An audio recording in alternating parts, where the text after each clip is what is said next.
My cheating wife begged me not to leave, but I'm glad I did because a miracle happened.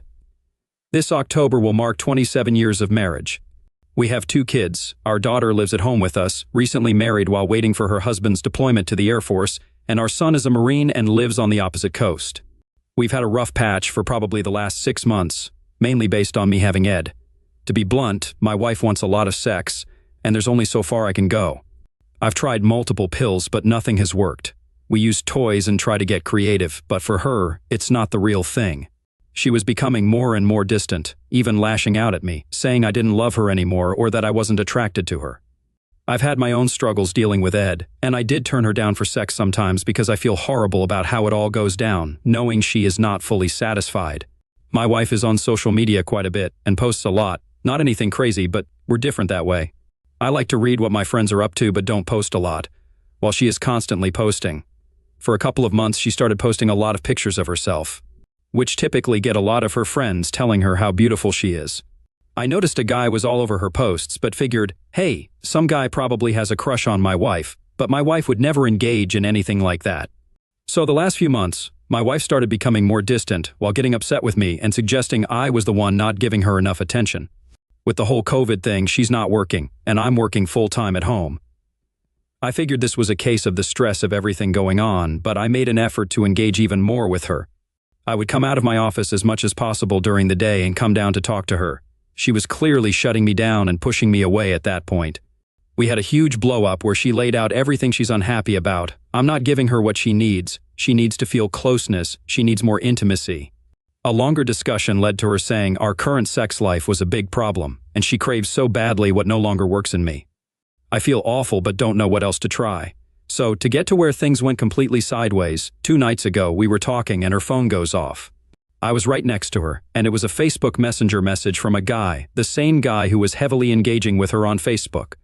It popped up right in front of us, "Miss you, thinking about you." I'm like, what the hell is that? She starts by explaining that he's just a friend that she knew growing up, and he reached out on Facebook. They knew each other's families, so it really is nothing. What proceeded to happen throughout the night was unwinding a series of lies where I'd learn more and more. They've been talking for months, but just reminiscing about family and childhood stories. Then it went to her telling him she's struggling in her marriage, but she swears that was it. I pushed for her to come clean, and it went further. They were exchanging fantasies about what they'd do to each other. She was breaking down, saying she just needed sex so bad. And again, we have sex in the sense that we do as much as we can without penetration. She finally says, I have to go out. I promise I'll be back, but I know this is horrible, and I need to think. I almost lost it as she was walking out and said, please don't leave me, but I bit my tongue. I figured she was going to call a friend or something. I'm talking a girlfriend here. And maybe it was a dick move, but it hit me. What are the odds she's talking to this guy? I went to the Verizon site and looked at her phone logs. Sure enough, it showed a number she had a 30-minute call with right after she left. I started doing every bit of research to find out who it was. It was getting really late and I was super concerned about why she wasn't coming back. I texted a few times, but she didn't answer. Eventually, I got a text around 2 a.m. that she's coming home. When she got home, I asked what she had done. She told me she went to see one of her girlfriends and I said, who did you call? She said she called her girlfriend. I know her friend's number because our families are friends, so I said, I know you made another call. She looked shocked and I said, just come clean. She said when she left, she called him to tell him what was happening. I pointed out that she has been continuously lying throughout the night, so at that point, just come out with all of it. So throughout the night and into the dawn, it all came out. She said they haven't had sex yet, but they were to the point they were planning on it, and she said it was definitely going to happen. I asked her multiple times throughout the night if it was going to stop and if she was invested in us. Every time, I got a non-committal answer. She's confused, she feels lost.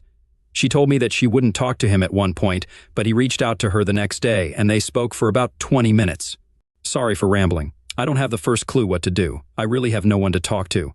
It's so weird that she is looked at as a pillar of our community, and I'm just a quiet, hardworking husband. If people were told that there was an affair going on between us, I guarantee everyone that knows us would want to know what the hell I've done. Maybe that doesn't matter, but again, it just feels like I can't turn anywhere. I don't even know how to wrap this up.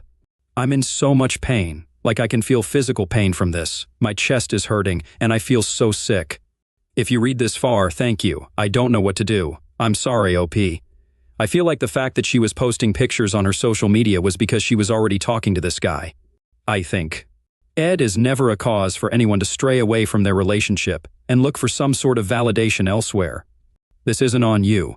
It seems as though she's attacking your masculinity, which definitely isn't something you need in a scenario like this. In fact, it more than likely makes it worse on you physically. Additionally, by the sounds of it, it's due to your wife's own ego and insecurities. But there are so many other factors in a relationship that can bring two people together to share intimacy. Intimacy, closeness, and security can come from all sorts of angles, not just sexually. I'm sorry this has happened, and I'm sorry this has placed so much pressure on you. 3 years later, here's an update. It was one of the darkest times of my life, but I wanted to share this update because in my mind, a miracle happened the night I posted this. And I wanted to share that there is definitely hope for the future when your life might seem to be crashing all around you. Writing the post was very difficult and out of character for me, but at the time I felt like I had nobody to turn to. If you look through the thread, there's one reply that basically says, "I've sent you a message." I responded, and over the next few weeks this woman shared her story with me very similar and gave me advice and support. We learned about each other and eventually developed a friendship. We went from Reddit messaging to texting and to calling, and eventually we agreed to meet. Our closest friends were cautioning us to take things slow, but something clicked in us, and it wasn't long after we met and started seeing each other that we knew we were in love. Fast forward to 3 years later, marriage is in our future. I am happier and more in love than I have ever been. It's not lost on us that we both shared a horrible experience in infidelity. It's admittedly something that bonded us together, but that's also increased our communication abilities. As we know, we are two people with emotional scars. The love and safety that I feel with this woman is immeasurable, so I'm sharing this today because it's been 3 years. You can and will get through your hardships. There is happiness and love out there. The best advice I got going through it was to work on myself, eat right, exercise, and practice self-care. Work on yourself to become better. Don't worry about everything else, and happiness and joy will find you. Don't give up. Keep pressing forward, and there are good things to come in your life. Let's see some community comments. FluidBidge8126 says, "Sometimes you need to just meet the right person, and Ed? What's that? I'm glad Reddit came to the rescue." Obviously, the little fellow was protesting. "What happened to your wife?" The up replies, "My ex-wife pretty much got dumped after meeting up with her guy. She's had a couple of boyfriends since. She hasn't learned anything since we divorced, and she's buzzing through money. My grown-up kids have told me they are already talking about what they'll have to do with mom once she runs out of money. I've pretty much cut her out of my life." The Mockingbird asks, "Did the self-care help out with the ED, or do you attribute that to the healthier relationship?" I'm glad you moved on, especially with how long your marriage was at the time. It's pretty inspirational. I hope the kids like the new wife. OP replies, "The self-care certainly helped. I'm much better, but I still have good days and bad days. But the biggest difference in all of it is being with a partner who specifically told me, 'You're safe with me, we're in this together.' And she has been true to her word. A healthy relationship certainly makes a difference." What a beautiful turnout. All it takes is someone to accept us just as we are. I'm so glad you both have each other, OP. Wishing you both well. What are your thoughts? Next up, we should never blame ourselves. My husband cheated for 3 months and is asking for separation. What's next? I'm a working mom, 40 Fahrenheits, with 2 children, 8 Fahrenheits, and 4 millions. My 41M husband just told me yesterday he cheated on me last year for 3 months. I'm now quite shell-shocked. We've been together since I was 23, that's 17 years of a relationship, out of which we've been married for 10. When asked why, he said he could not find the emotional connection with me now, and plus, the lady he cheated on me with is pretty hot. I admit I have let myself go with parenting and trying to maintain the household. When asked if he still loves me, he said no, and that he felt immense guilt. Hence, he's letting me know 4 months after he ended that relationship. He also said he felt trapped, and that our relationship has evolved into one where we only focus on the kids. The thing is, he is always facing his computer screen, even when I'm in the same room as him. With that, I thought I was giving him space. I'm just done now. I've always been his biggest supporter. When he told me at the end of last year that he's in debt for $50,000, after lashing out at him for not sharing and always keeping to himself, I took out almost all of my savings to help him. I'm the type of wife who gives him a lot of space and never questions his whereabouts, as I trusted him. He dropped the ball on picking the kids up and doing household chores to focus on his new business, and I picked up the slack despite working full-time myself. I parent our 2 happy kids to the best of my abilities, and he just said he felt trapped. Now he's asking for separation. He will go look for a lawyer. So what should I do next? Update: thank you everyone for their support and advice. I'm hesitating to be too harsh on him, as he has been a pretty hands-on father with the two of them. His debt was due to the loans he took out for his studies. I have at least stopped some monthly transfers meant for savings and investments for the children's future studies to give myself some liquidity. Today is a public holiday in lieu, so likely no lawyer is working, but I have emailed one to get a consultation for my options. My two kids were also sick. The younger one had a fever since Friday. The husband broke the news he had cheated on Saturday night, and everything is just overwhelming. I did not cry much on Friday night, but yesterday and today, I have been crying. Not many people to talk to because most of my friends were never divorced. Please don't mind me posting here now and again. I think you have to protect yourself financially, OP. It seems you've provided a lot to him and dug him out of some big holes. That kindness isn't often rewarded when going through a divorce. I think if your ex is willing to cheat on you without telling you, he's capable of much worse. You need to set yourself and your kids up for success. It gets tough, but I will get tougher. For context, my soon-to-be ex broke the news that he cheated last year 2 days before. We are now on day 3. My two kids are still sick. I broke the news gently to my older child yesterday, and she cried. She wanted us to stay on as a family of 4, but this is something I cannot give her, and I feel like I have disappointed her. She seemed okay today, easily frustrated with her online second language homework, but that is to be understood. I'm giving her lots of hugs today while I work from home. My younger one, 3 years old, turning 4 by the end of the year, is a different case altogether. I did not tell him anything yet. I don't think he will understand. But he woke up at 6 a.m. today, had stomach pain, vomited water on his whole bed, and was super clingy today. He insisted on sitting on my lap the whole morning while I was working. Any attempt to peel him off and leave the study room, he melted down. I cried when he cried, had to tell him Mommy is not going anywhere. I was hanging laundry earlier and looked down 15 stories. I had to tell myself I have 2 kids who depend on me. I am tough, and I will get over this. Please tell me this will get easier. Update: we had a third talk. Apparently he wants the separation to cool off, and he recognizes the need for him to look for a psychiatrist. He also asked for us to keep each other updated on our individual therapy progress so that we can go for couples counseling. I don't know about that. I'm kind of going into rage mode and preparing for the worst. Luckily, by the time he is ready, the boat will have already sailed. This would be fun to unpack in front of a psychiatrist. Separation papers to sign this Friday. However, I will keep the peace just for the kids. Update: life still goes on post-separation.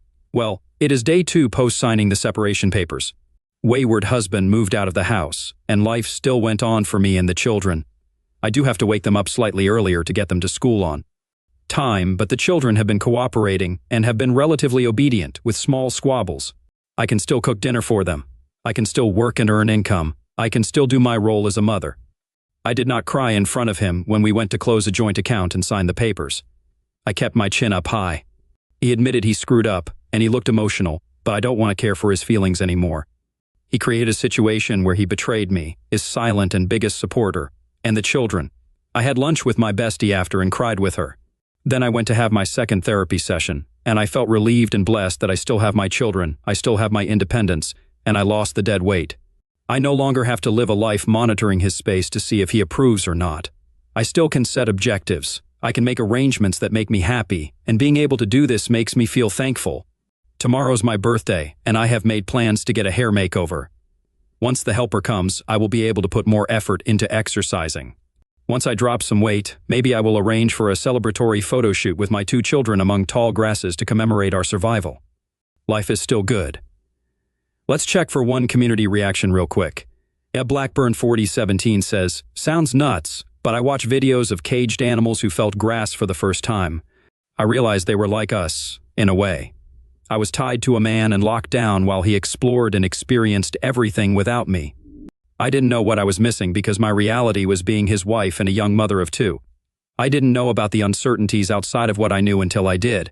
Now, my ex is just someone I used to know. I have thrived, and I love my life. In the beginning, I was afraid and so extremely hurt, but now I embrace my life. If I died today, despite everything, I know I will feel the joy of knowing that I lived a great life." Deadweight sounds right, OP. Seems like you had 3 children on your hands. This is going to open so many new doors for you. You're going to be just fine. Now you can focus on you and the kids without having someone who doesn't care about you play games and drag you down. Thoughts? Should OP have stuck around for counseling? Did she make the right choice by leaving? Thank you for joining us today. Be sure to like and subscribe and hit that notification bell so you don't miss out on our next video. We'd hate for you to miss one. And if you like what you see and hear, please let us know in the comments below. Until next time.